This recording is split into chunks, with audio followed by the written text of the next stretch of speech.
Star Rajinikanth కీలక వ్యాఖ్యలు చేశారు. నేను స్టాలిన్ ను కలవడంలో ఎలాంటి దురుద్దేశం లేదని చెప్పుకొచ్చారు. స్టాలిన్ కి నాకు మంచి స్నేహితుడని రజనీకాంత్ వ్యాఖ్యానించారు. ఇక స్టాలిన్ ను పరామర్శించి విజయ్ ని సీఎం కాకుండా అడ్డుకోవాలని నేను చూడలేదని, అలాంటి నీచ రాజకీయాలు చేయను అంటూ రజనీకాంత్ వ్యాఖ్యానించారు. ఇక రాజకీయాలతో నాకు ఎలాంటి సంబంధం లేదు. కమల్ హాసన్ సీఎం అయితే అసూయ పడతా అని విజయ్ నాకు సమజీవి అనుకోవడం లేదు అని రజనీకాంత్ వ్యాఖ్యానించారు.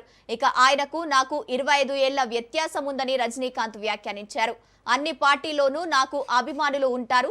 తమిళనాడు ప్రజలు మార్పు కోరుతున్నారని రజనీకాంత్ అన్నారు. ఇక అందుకే విజయ్ ని గెలిపించారని రజనీకాంత్ చెప్పుకొచ్చారు. ఇక పార్టీ పెడితే ఖచ్చితంగా గెలిచేవాడని రజనీకాంత్ వ్యాఖ్యానించారు.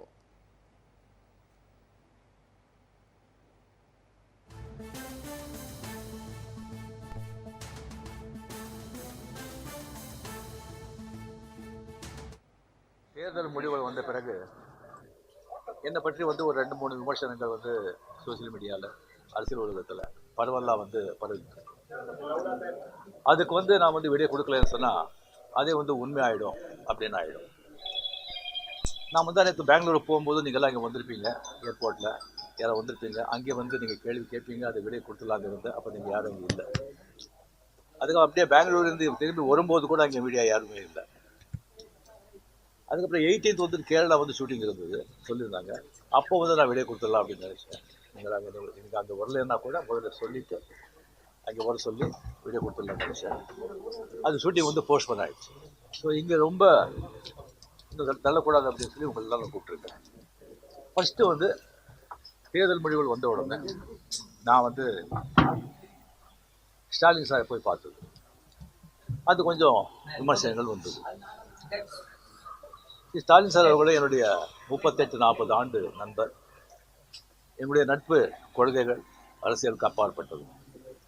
ஜனநாயகத்தில் தோல்வி வெற்றி சதகம் இருந்தாலும் ஸ்டாலின் அவர்கள் அந்த கொளத்தூரில் தோற்றது எனக்கு கொஞ்சம் சங்கடமாக இருந்தது.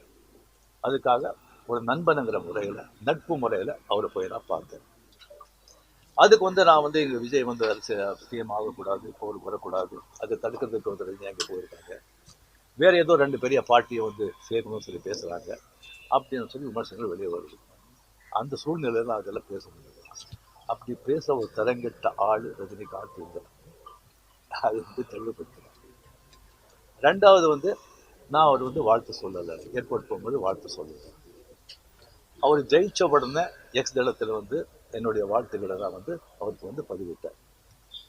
நான் 2016 அரசியல் வர்றேன்னு சொன்ன பிறகு